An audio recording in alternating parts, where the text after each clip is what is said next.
Well, hello, hello, hello. I am Pastor Rhonda, founder of Celebrate Life Cancer Ministry, and your host for Celebrate Life today.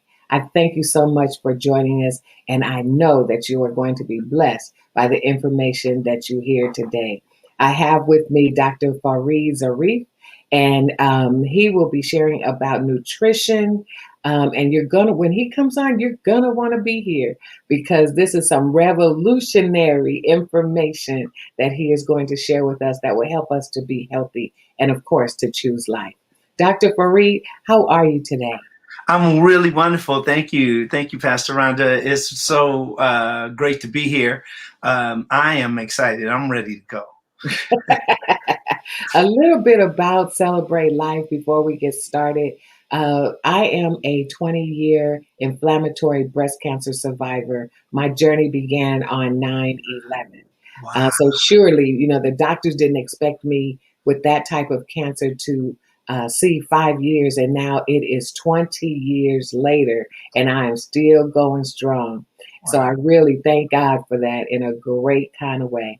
And because of it, we're able to celebrate life today. That's And right. we can choose life. And that's really what we want you to do. Celebrate life. We have monthly support group meetings, home and hospital visitation. We do telephone buddies, treatment buddies, and we even do hospice support, as well as what we're doing today with it, which is health education. So, Dr. Farid, why don't you go ahead and tell us a little bit about what we're going to learn today?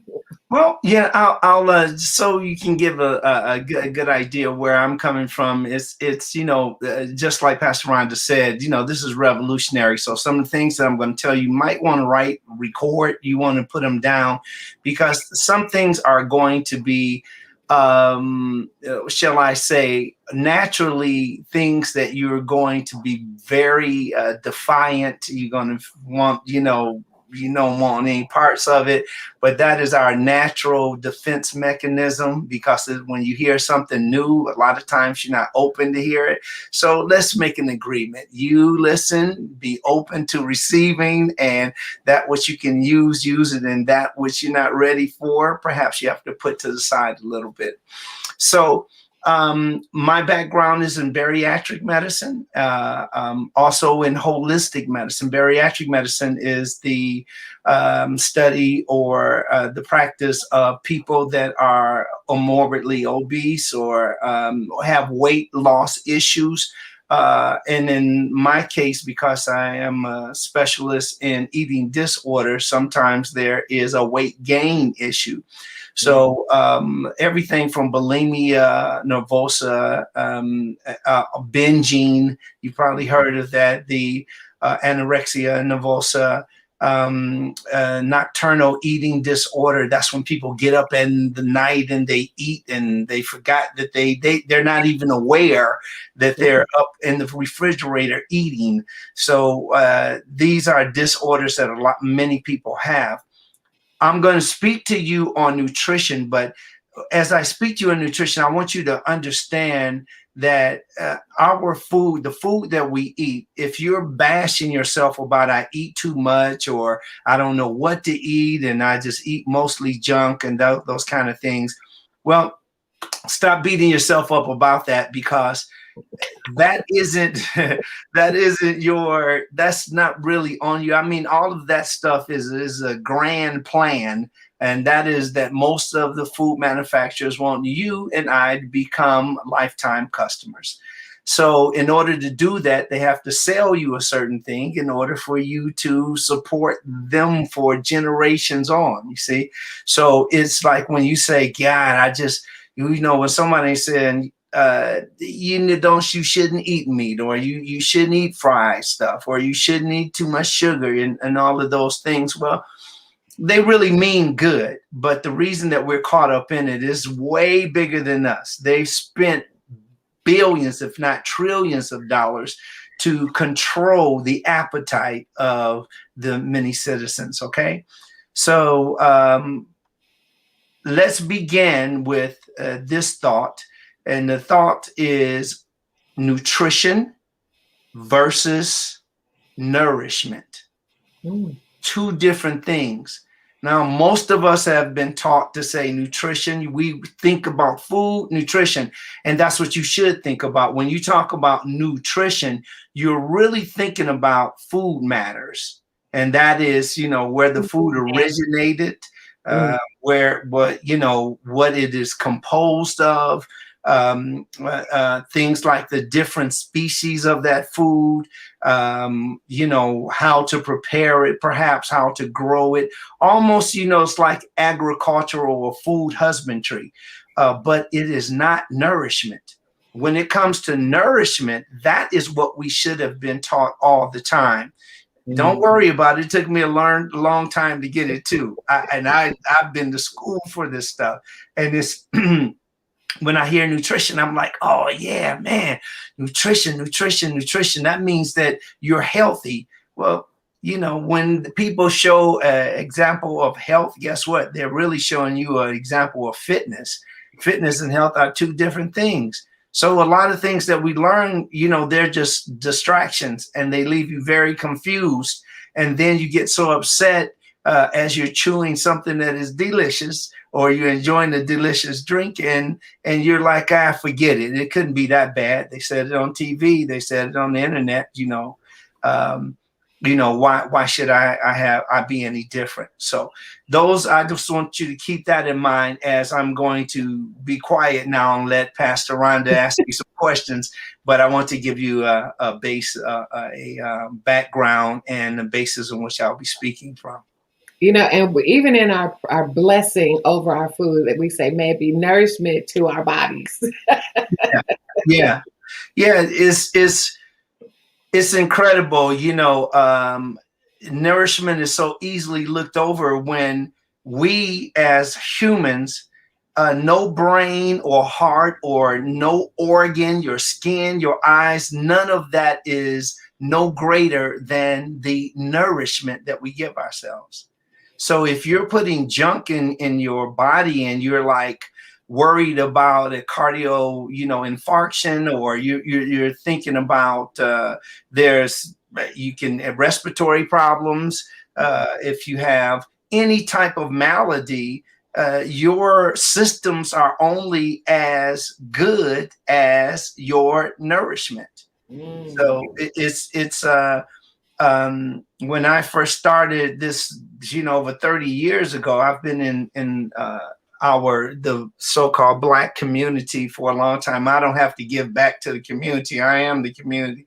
So, it's I've fortunately been able to help many people.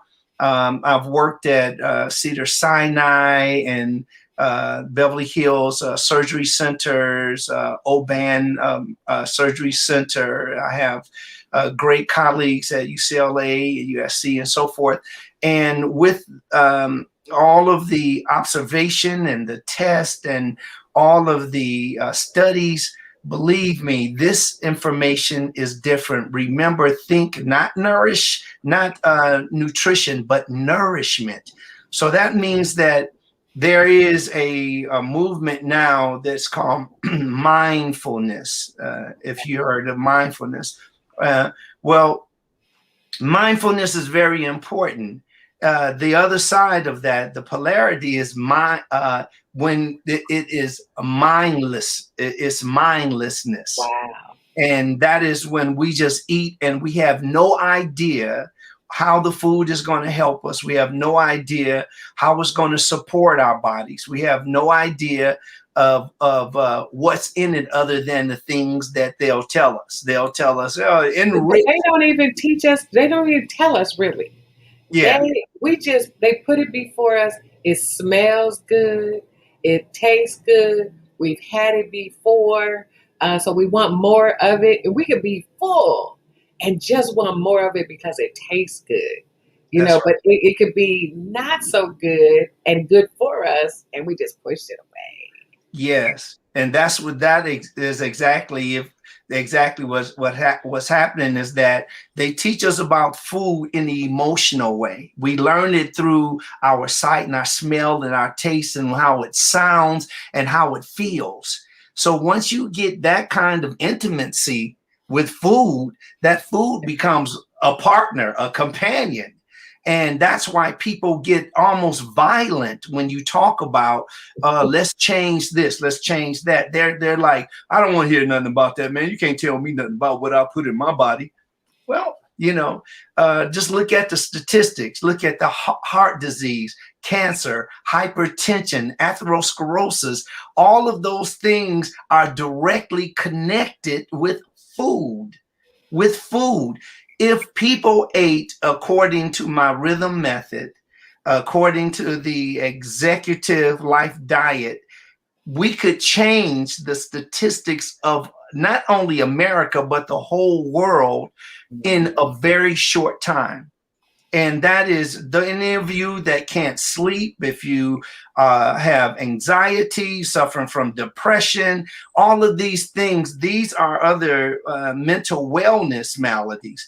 But you can help to change yourself from that by what is called your internal balance or homeostasis. I'm going to stay away from big words as much as possible because I want you to know this. It's not about me having a vocabulary. This is really important that you understand that homeostasis is a balance, okay? And we're going to talk about that today. And that means that everything in your body, let's say that your body is a laboratory, and your laboratory is balanced right in the center. Okay. The center is, let's call it 0. Now there is a pH line, but I don't want to go there. I just want to just say that every time you get acidic, the number goes to the minus side. And every time you get alkalinic, it goes to the positive side. Too much positive is bad. Too much negative is bad. You see? So we want to stay near that 0 in the center. Part of that's why it's so important. You hear people say, if we're mostly water, why do we have to drink so much water? Well, we're mostly water because that is what it takes in order for us to balance our laboratories. You see? And I always wish that we could see through our body. Because if I could see through my body, there's a whole lot of stuff I would not put in it. That is correct. That is correct. I can't see it. I have to learn how it feels when I put the wrong stuff in. But in order to know how it feels to have the wrong stuff, I've got to get used to the good stuff. That's right. Yeah. It's almost, when we're dealing with getting rid of the foods that we eat today, we're going to be faced with dopamine, the dismissal of that, serotonin, oxytocin, and endorphins. These are the different hormones that are released in our brain to make us feel good. So when we eat these certain foods, we just don't, it's great to the palate. Guess what? It is great to our brain. We as humans seek one thing that is very, very exact or equal to those people that we call dope fanatics or dope fiends or people that are strung out. Well, guess what? We're no better than they are when it comes to food, because they have the same biological pathways or biochemical pathways as we do.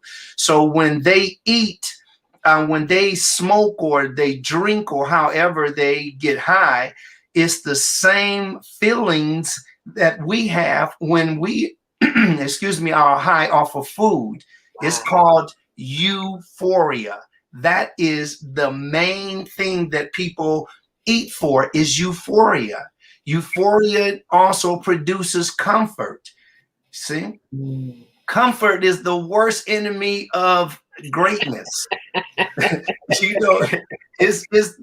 If you want to feel great, if you want to perform greatly, if you want to have a life that you have a balance of your, I'm just talking about a spiritual balance, a mental balance, people that are happy a lot, people that are up in spirit. Some people just go straight to arguments. They go straight to fussing. It's like, what? I didn't know what you meant that. All right, whatever. My bad. You know, and you will see these very cantankerous people that you might say, oh, they just came up bad, that somebody broke their heart and all that. And let's look a little closer. Look at that plate. Look at when they eat and what they eat. And you will find that there's a super close connection in that. Having the ability to feel great and to look like you want to look, you know, because if you have a certain physique, there is that also tells a story. Not only, and I'm not talking about, you know, taking you out of your gene pool, because some people, yeah, I'm big boned, whatever that is. But you know, you have people that think that just because auntie is like that and grandma is like that and mama is like that, that you have to be like that. But the truth is that those are propensities. Those are things that come along in your gene pool. And I mean, those are genetics. So some of the things you just can't, it's very difficult for you to manage that. However, you can definitely, by knowing about it, you can do something about it by not overdoing certain things. Yeah. Yeah. Because when I was younger, I had a fear of being huge. Mm-hmm. Now, I'm bigger than I ought to be. Mm-hmm. But my fear was greater than that. And there were seasons where I just didn't eat. People would say, you eat like a bird, because that whole concept was on my mind. But again, it was years ago. I knew nothing about what you're about to share with us today. Exactly. It's one of those things that if you don't check yourself, it's very easy for us to overdo. It's very easy for us to, you know, have those sleepless nights wondering, you know, how we're going to turn out and all that stuff as we grow, because we are deliberately given this information that's quite deceptive. And when I say, you know, them or they, I'm speaking about the huge industry of food. We throw away enough food to save other countries. Yes. We eat the kinds of foods that cause us to actually erode or to just pretty much die slowly. There are people that have almost a pill for every ill, but there isn't, you know, if there's not an ill for every pill, you know, those are for some of the things that we deal with. We haven't found any type of answer to curing that. However, the pharmaceuticals that we take today are super important. Don't get me wrong, they're important. And I don't want to seem like I'm a doctor basher or hospital basher or medical center basher. No, those places have their time and their reason and their purpose. If you are in pain and you want to get something to get rid of your pain right away, then pharmaceuticals are going to be your best bet. If I give you some herbs, it's going to take you a while. You're going to be very frustrated if you think that you're going to. Now, people will say, well, how about herb that you smoke and so forth? Well, now I don't really support smoking of any kind because it definitely suppresses our immune system. But I don't want to get off track. The thing that is important is that we have to learn how to eat, like what to eat and when to eat it. So let's bring up a chart, the rhythm chart, and we're going to just talk to you about what to eat and when to eat those things. This is a very, now if you, this right here is, you can download this chart at executivelife.com. It's absolutely, you just go in and register and you can download this free. Now, as you see the pyramid, see that pyramid? You know I got to hit you with the pyramid. You know, that's the melanation power right there. The pyramid here, this is our eating. Now, I'm going to talk about all of this is connected to what is natural. When you're talking about nourishment, it just doesn't mean food. Nourishment means getting deep sleep. Nourishment means getting the kind of exercise that is necessary. Nourishment means being around very healthy people in consciousness. Mm. Nourishment means that all the people, places, and things are in your environment only by your permission. So Wow. think about when you think about nourishment, you're thinking about things that will make you better and your experience of life. So just food alone, if I ate the best foods that are possible on the planet and I did not do any physical activity, any kind of exercise, if I did not have any deep sleep, and I'm saying deep sleep on purpose because deeper sleep is where we actually heal our bodies and we proliferate new cells. That's very important. And when we don't do that, we cannot nourish the body in its proper way. So the sun here, the sun, we start off with the pyramid. Now you see the sun, right? Now, this is the sun starts like at the beginning, the sun comes up in the morning, sunrise, and then it peaks. It peaks at the very top of that's called the zenith. And then it descends, the sun sets, right? So now we got that. Keep that in mind. Now, when we get up in the morning at our first hour, we've been taught breakfast, lunch, and dinner. You see, breakfast would be our first meal. The seventh hour would be lunch. And then the third meal would be dinner at the end. Now, first of all, that's a crazy setup. Why? Because who knows what breakfast is for other than breakfast is the important meal of the day. Okay, we're going to talk about that.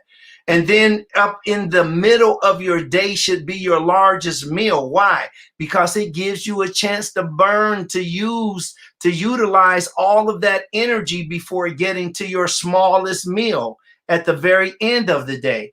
The smallest meal should be at the end of the day because we don't need to take all of that energy to bed with us. It increases the risk of heart disease. It increases the risk of atherosclerosis. It increases the risk of parasomnia, insomnia, eating disorders, and so forth, because it is too much to take to bed with you. So we go all the way back over here. Oh, hold on. Go ahead, Pastor. So, and you said we're going to go all the way back over here. So maybe that's where I was going to. So Okay. when you say the first hour meal, Mm-hmm. okay, so there's a couple of things that goes on with me. I will wake up and not get up. So what hour is it? Is it my first hour on my feet?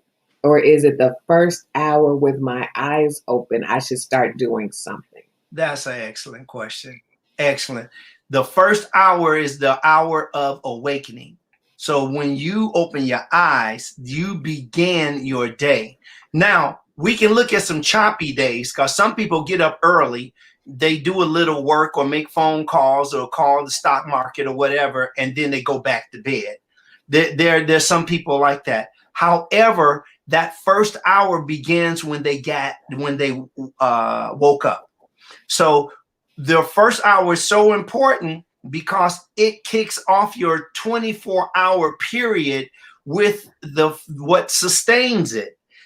If we eat later, let's suppose you get up maybe 4 or 5 hours later. Say like you get up during the fifth hour. Now look how long you fit in. You eat here. You get up and eat, like let's call that breakfast, and then you have another meal, which is probably too close and too much food. And then you just have the rest of the time where your body is relaxing. Let me just add this in parentheses. All of this on the left side of your chart as you're looking at it, where the first, the third, the fifth hour, all of this right here is for what is called the sympathetic nervous system. So we're actually in that mode during that time. Our body is working from the sympathetic nervous system.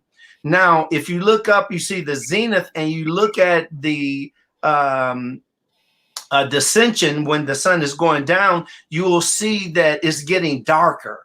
All of that is purposeful. And then we are then working out of the parasympathetic nervous system. That's how the body works. That's why it's important to eat the right thing during the day, because our body is going through many changes. A woman is said to go through over 500 changes, up to 500 changes a day. A man goes up to about 300, 350 changes a day hormonally. So we're constantly changing. We're not, now people say, no, I'm happy all the way through the day. I'm not talking about that I'm not talking about your attitude toward, or sometimes, you can be having a bad day and somebody can say, well, I got $500 for you. And whoa, all of a sudden you like, this is great. This is better than hormones. I'm talking about what's happening in your body that is natural.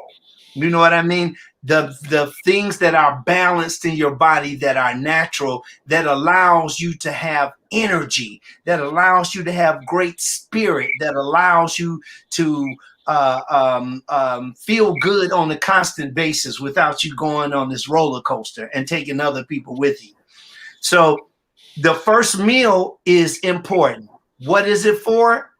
Here we go. The first meal is the meal that you first of all initiate your first bowel movement. This is where you refresh.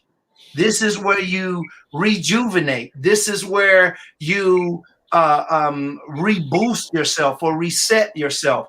That is why you eat fruit and water are the main foods for this. Now I know you say, God, it got to be more than that. I'm used to eggs and bacon and toast and cereal. Yeah, I understand that and more. Some people eat for breakfast what they should be eating for dinner. But why do they eat it? Because they can. There's nothing stopping you. You're your own boss. You have, especially those of us that live by ourselves. Those of you that live by yourself, it's usually a situation where if you bought it and you want it, there's nothing stopping you. You see? But you know what? So, I've heard, and probably have said it even myself, is my stomach don't know what time it is. Oh man, that's a good one. And the truth is, your stomach does know what time it is, because what happens chemically, biochemically, our body is shifting to take care of certain foods.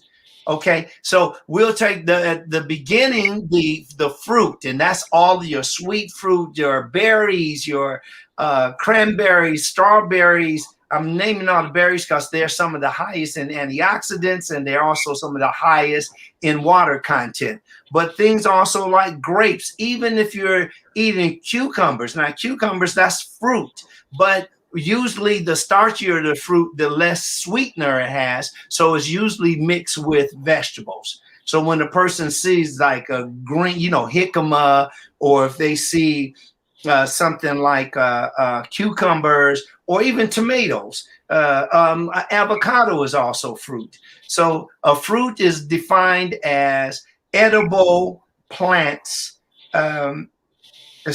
Are edible plants and with seeds.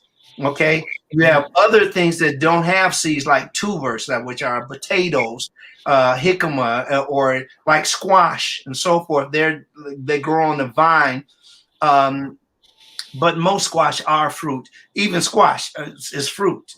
Remember the seeds. If it has seeds in it, it's a fruit. But when it has it has more starch and less sugar, those are calmatives, and we'll get into that. After you have a bowel movement, your first bowel movement should be in the morning. If you're getting up out of bed and washing up and doing your regular routine, and you're not having a bowel movement, you are setting up your bowel movement for later on in the day. Now, later on in the day could be right in the middle of your working, right in the middle of you doing things with the children, right in the middle of you with your projects. And guess what happens? Most people end up holding that stool and they don't pass it. And that is the number one cause of constipation. Now, 9 out of 10 people have digestive disorders.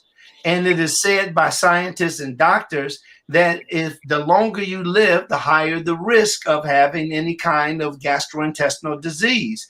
That is, IBS, which is the irritated bowel syndrome, or Graves' disease, or just a whole host of colitis, all of the different types of gastric diseases. Now, in order to get rid of that, this first meal is super important, because besides it stimulating your first bowel movement, this is where you start getting that fiber. But now, Fiber. someone said to me, is that they tend to drink coffee to get them to eliminate waste first thing in the morning. Yeah, well, the caffeine is a stimulant, so caffeine can cause a person to have a bowel movement. They can also cause a person to. It's a diuretic also. So having a diuretic, so it will get you to use the restroom. However, it is not a cleanser.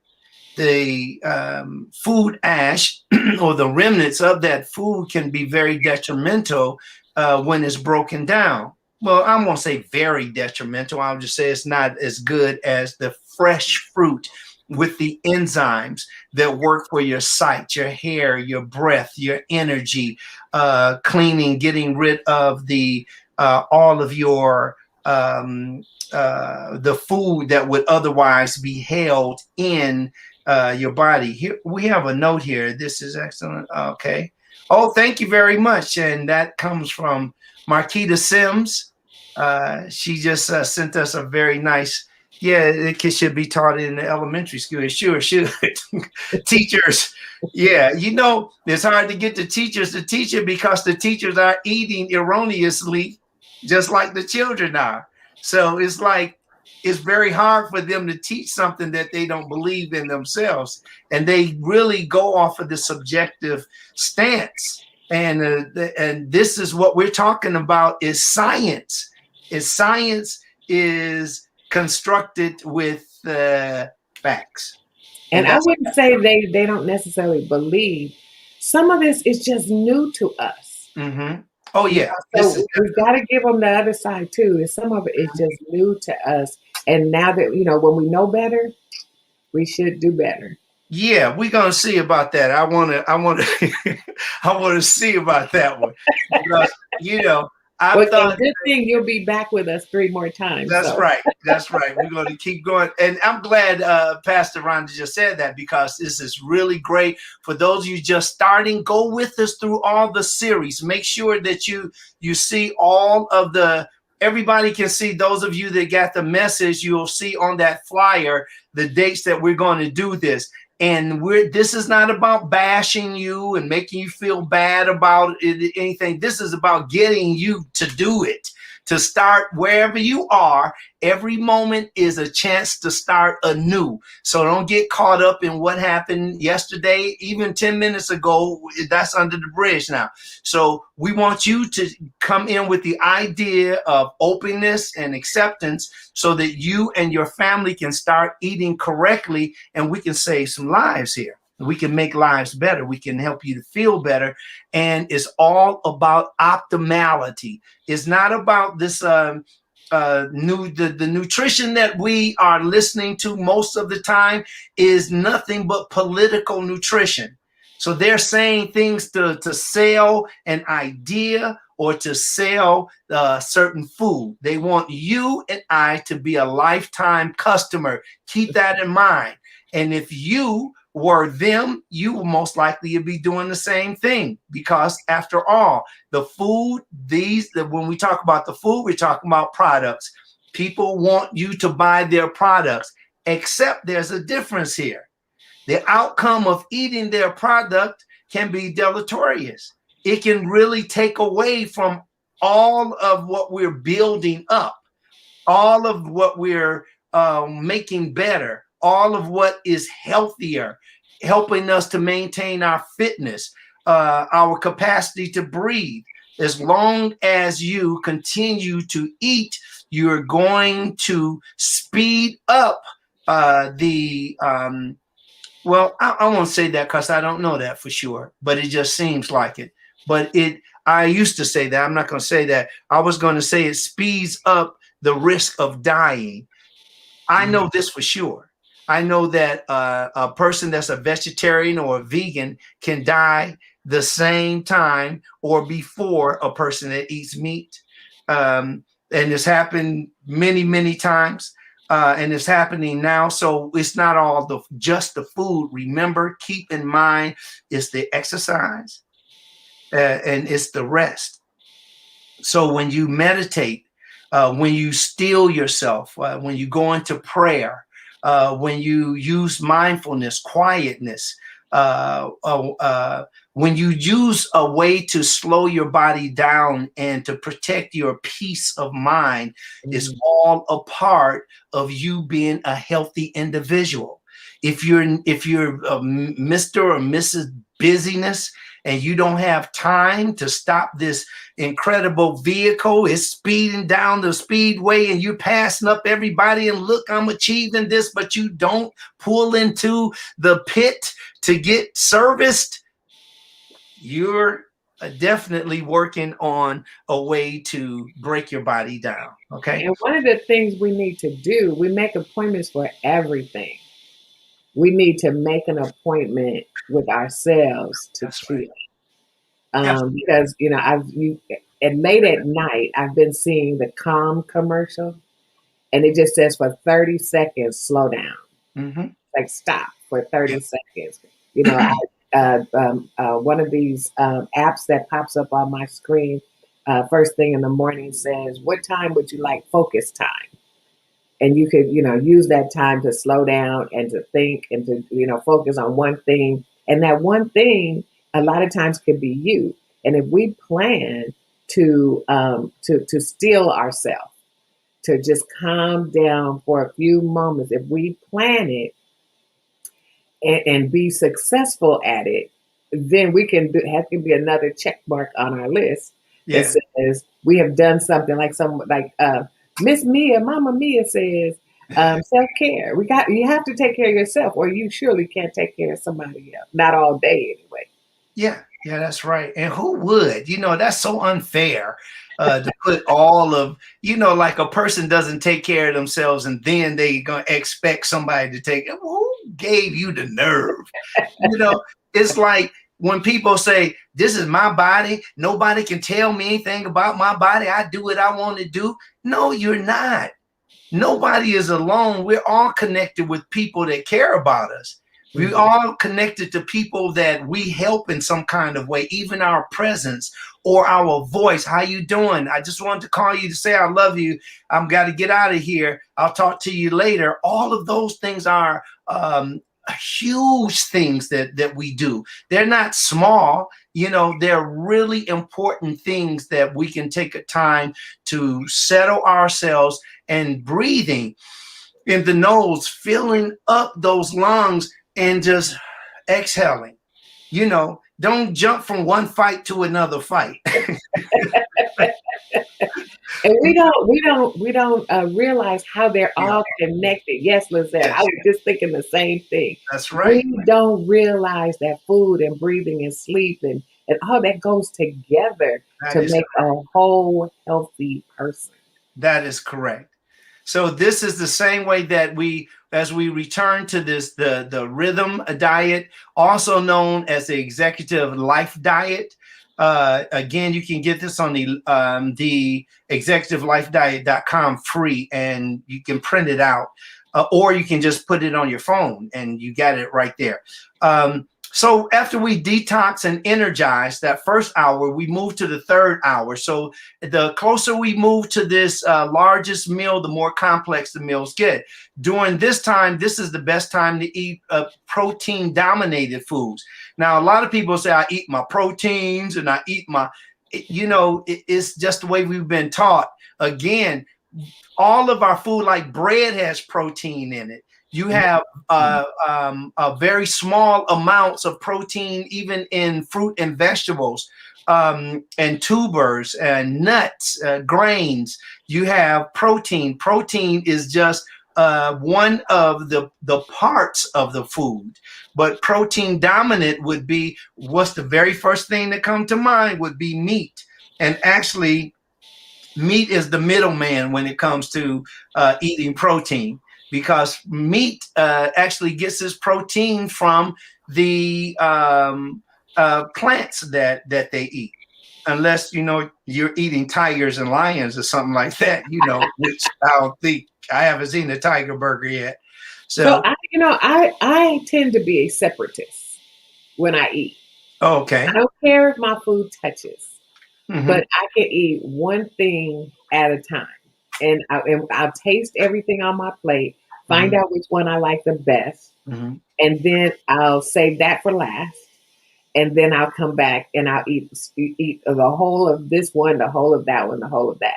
But then there are times where I can eat just a piece of chicken and I'm good, or just a banana and I'm good.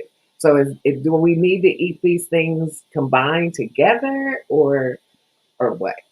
Well, this is what you're speaking of. Monotrophic eating is when we eat the same. If we eat carbohydrates, we eat all carbohydrates. We eat protein, we eat all proteins. But again, everything we have food composition. There's a whole study of food composition, and it's what the foods are made of. So no, our body is complex enough to eat food that is mixed. Now, I'm one of the persons that put out the first food combining chart. Another doctor on the he was from Florida, Wayne Pickering. He brought out a chart. I had an idea, and I saw some things that I was like, oh my goodness, I got some other ideas, because they don't eat. He doesn't eat like I eat, and so forth. So I made some tweaks to it, and we became friends and we worked together.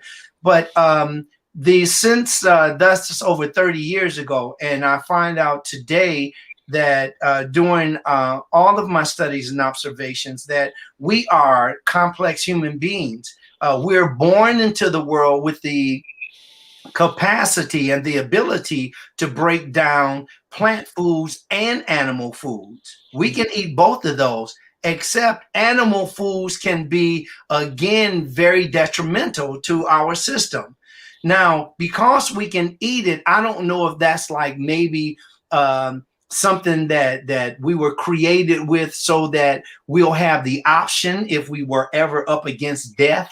After all, uh, Wow, uh, what a way to put people, that. yeah, people do eat animals. So the thing that we have to do is just make sure that when we're making a um, decision, every time we put something in our mouths, right, we're making a decision about what is going into our body. We're making a decision every bite that we take. We're making a decision about it, but make a decision on those things that will benefit you. It's just like we have the same kind of relationship with foods, that people that are in these terrible negative relationships with people, places, and things, and they continue to hang out with these things that are destroying them. You Mhm. know that the foods that we've been taught, that are the saturated fats and all the excess sugar and all the excess this and that, isn't good for us, but we continue to do it because for many people, eating in a certain way is definitely peer friendly. It means that when you're around your peers and this one, ooh, these ribs, it, it's a thing that even when you get into older age, if you don't change it, what happens is that you'll continue eating in a certain way. Not that you will die right away, not that you will not be sick and all of that, because you see people are living a long time, even eating all this junk. The thing that you will void for yourself is optimality. That Mhm. is when everything is running the way that it is created, is designed to run. So you can feel your absolute best. So don't get hung up on, oh, I'm too big, I'm too little, I'm too short, I'm too tall. some things that to look at what you have and how can you make the best out of what you have. That is by eating the foods at the right time and the right selection of food. Again, I go through here from the foods that we start with as the sun is getting higher and higher. We eat the fruit and nuts, or fruit and you can have, like, those of you that are still eating dairy products and you're eating animal products. I personally don't suggest it. And if you do continue, just remember that it supports a higher risk of contracting certain diseases, especially gastrointestinal disease. That means all of your digestive system. That means your colon. You can't do anything you cannot get a colon from somebody else and put it into your body. And just like Mama Mia just said, the quality of your food.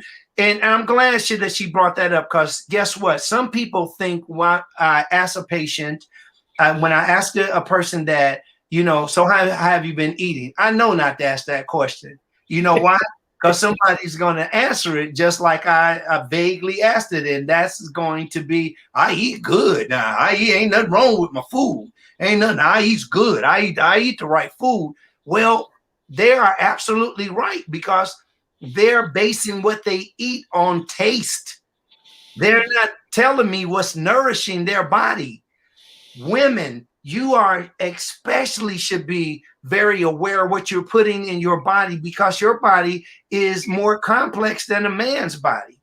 In order to stay balanced, and when I mean balanced, again, the staying at that 0 or 7.0, if you're on the pH scale, to keep a neutral balance so that your body will be calmer, that your heart will be more steady, that you'll get more blood per stroke, that you'll have a better all around feeling, and so forth. That's so super important. Let's go to the zenith.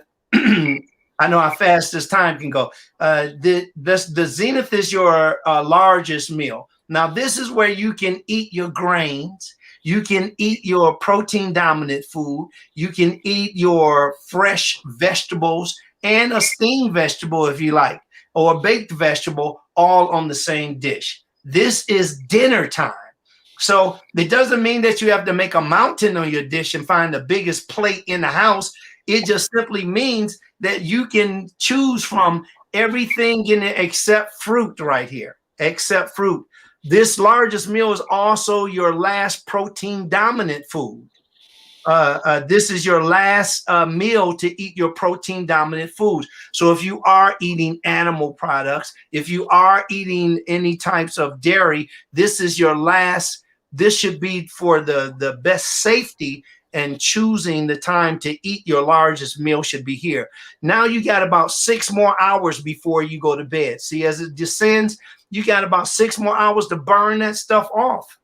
And you will, if you're moving and you're doing something. If not, you eat a smaller amount.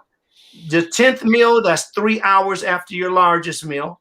And then this is where you eat, and you see the little photos here, the little cartoons. This is where you can eat like toast or salad or soup.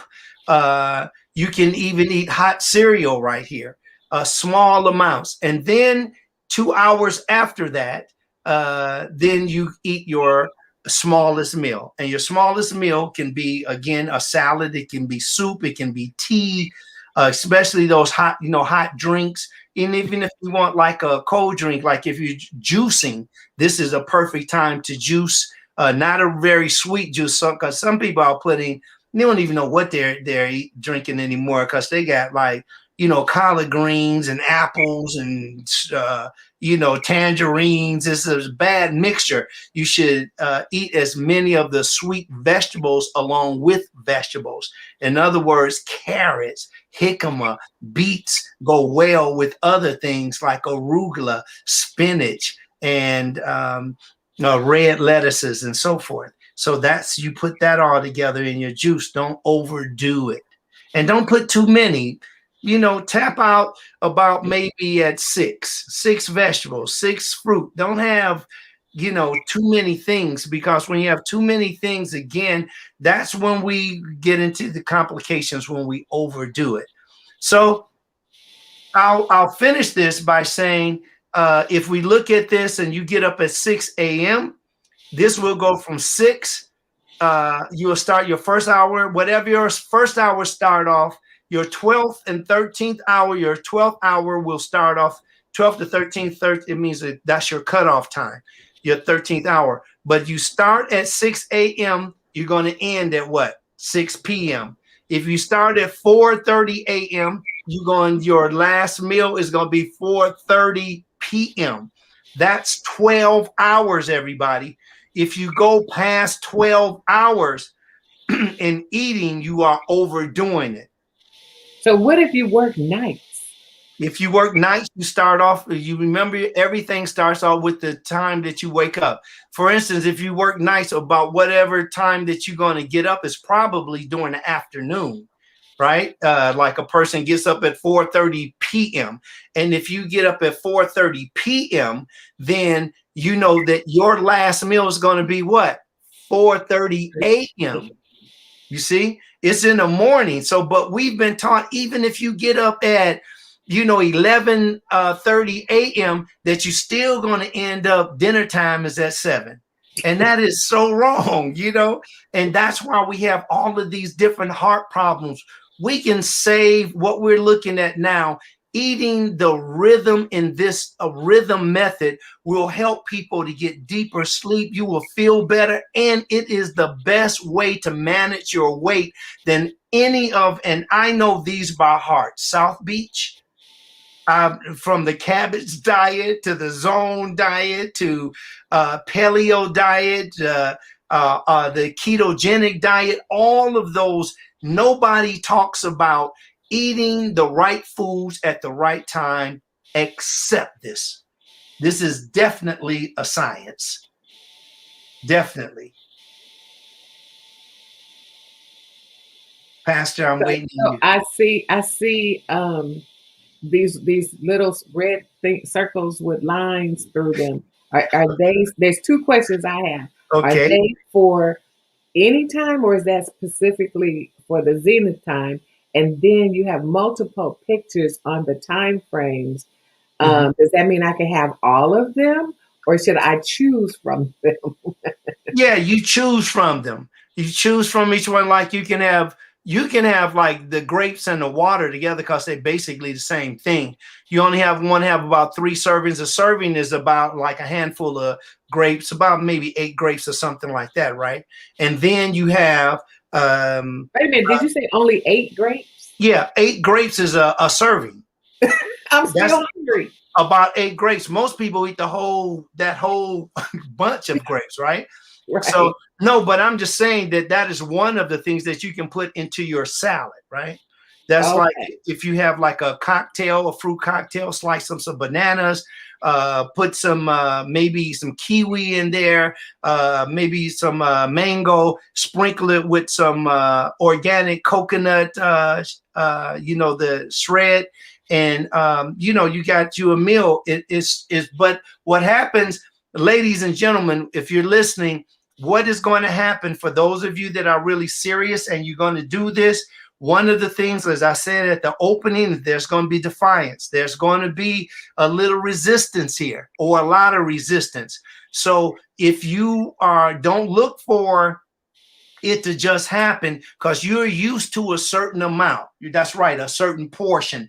You're used to even the plates. If you start off with a smaller plate instead of that big old Easter plate, or the gigantic, those look like a Platter. platter, and the big spoon. Some people eat with the serving spoon instead of Ooh, eating with the regular. I mean, it's just when you're in the quietness and the privacy of your own home, you got your own habits.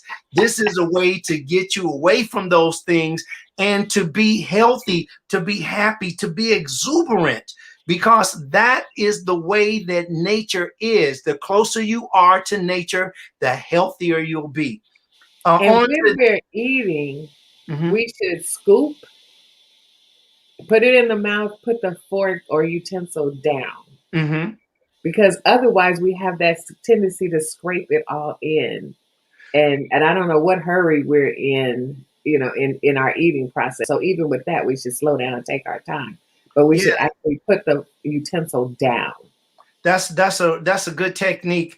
The thing about it is our hustle, and there are different people. I have one buddy. He's a surgeon, and I know other colleagues that are surgeons. Surgeons have a tight schedule, and they eat just like you throwing food into a fan. And the fan is on high and it's sprinkling, food all over the walls because they're just hurrying.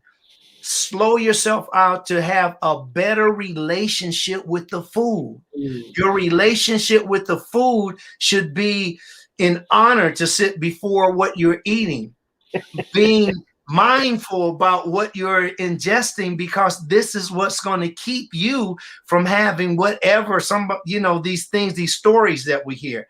They're going to lower the risk of disease. They're going to increase the protection against cancer.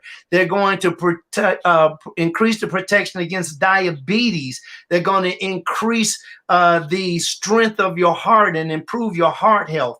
They're going to also, like still being resveratrol, which is an ingredient that you get out of the red pigment of grapes and apples and so forth, can be very important in getting rid of and prohibiting plaque buildup in your lumen, or the wall of your arteries and your veins. All of this food is medicine, everybody. This is not just, ooh, I got something better than some Kentucky Fried Chicken. This is better because, again, the closer you are to nature, the healthier you're going to be, and learn to enjoy it. While you're eating, enjoy it, every little morsel. So Chew. does that mean I should be sitting at my table patting my foot while I eat? You could, yeah. So Mama Mia is asking, Oh. I've had my thyroid removed. What additional thing would I have to consider? This has been a challenge for me. Well, that's the thing that Mama Mia could consider. Again, it all gets back. Now she has to still do what everybody that hasn't had their thyroid removed, and that is to maintain equilibrium, to maintain her balance. So the foods that she eats and the foods that, first of all, this I'm going to tell you this right here, Mama Mia.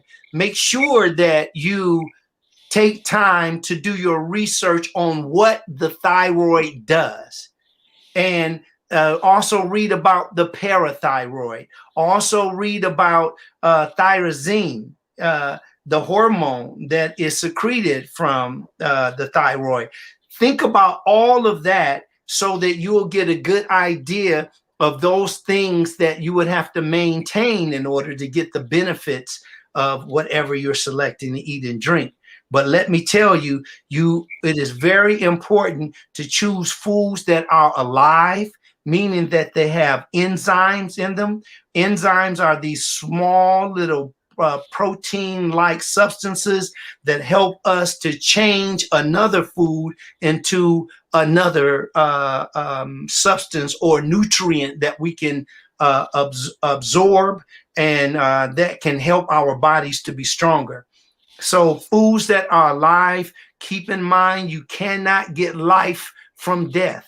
If you're cooking everything that some people, everything that they eat is cooked. You know, um, the number one vegetable eaten in America is French fries. That's the number one vegetable that we eat. So that's a reflection of exactly what we're taking in our bodies. We can do better than that. We can look at our stool. We can look at our urine. We can do exercises for the stomach area. There's some very simple things that you can start doing so we can avoid that. Let me see. What books do you recommend? Well, the books that I recommend, if you can see these books, see this? This is Slaves of the Tongue. This is one of the books here. There we go. Right. And Displays of the Tongue is also available on Amazon. And you can also get it on executive lifediet.com. Here's another book, and not just mine. This is an older book because I'm doing some work on it now. I'm working on the audio books, but this is a book of affirmations. I think that it really will behoove us all to take time and read really positive and constructive information because it has a lot to do. Like, I am a man that is very joyful. I am so happy to be alive and to, enjoy people and enjoy projects and enjoy getting things done. But it cannot be at the cost of me losing my life or neglecting my life to do it. Yeah, money is important. We need that. Everybody, you want a nice home, a nice car to drive. You want nice clothes to wear. You want nice art. You want great companionship. You want all of those things. But what would any of those things be if you don't have yourself together? So let's start with yourself. Get something to read that is positive. Everything that is happening to me is happening for me. Every moment is a chance to start anew. You see, things of that nature, so that you will not, I ain't talking about I love myself, therefore I am good. That kind of stuff, you don't even feel it. Say something that just penetrates your fiber, that makes you feel good about it, that makes you feel like I'm getting up, I'm doing something right now. And every time you take in something, you start listening to things, this will also help you to stay away from listening to the non-beneficial chitter chatter, if you know what I mean. And it's just, you want to stay away. I like to talk to people that when I get off the phone, I'm like, oh, I didn't know that. I learned something. Or I want to feel good, because she or he said something that brought my attention to something. But I don't want to get off the phone, or I don't want to walk away from that person feeling like, yeah, that was a big waste of time. So eating is a very important thing to do, and having a great relationship to it. Remember, it's about your whole life. Like the whole food is about the whole life. It is about the physical activity that you do. When is the last time that you've exercised? How long did you exercise? Did you start increasing? When is the last time that you really slept a deep rest? And when was the last time that you really paid attention to the food that you're ingesting? Amen. Amen. Amen. This has been absolutely marvelous. Some great information. And I really thank you, Dr. Farid, for coming on and sharing this. And I'm so glad this is not our last time together. Yes. I think it's on the 27th, 2 Yeah. weeks from today, Yeah. that you'll be back with us at the same time at the 10 o'clock hour. And so we definitely look forward to that. Thank you so much for coming on. It's definitely my pleasure. And thank you for everybody participating. Thank you for listening. And let me say this before I go. Please tell other people for our next meeting on the 27th. Have everybody come and listen to this, because they're going to hear things you never heard before. I'm not talking about this is a calorie, or this is a Kit Kat bar, and this is an apple. Which one is the best for you? I'm talking about things that will improve your very existence. Things that very, very, thank you so much. I'll get going, and I appreciate it. Thank you, Pastor. So again, thank you. And I am Pastor Rhonda, the founder of Celebrate Life Cancer Ministry, and your host for Celebrate Life Today. And until next time, choose life. And we will look forward to seeing you.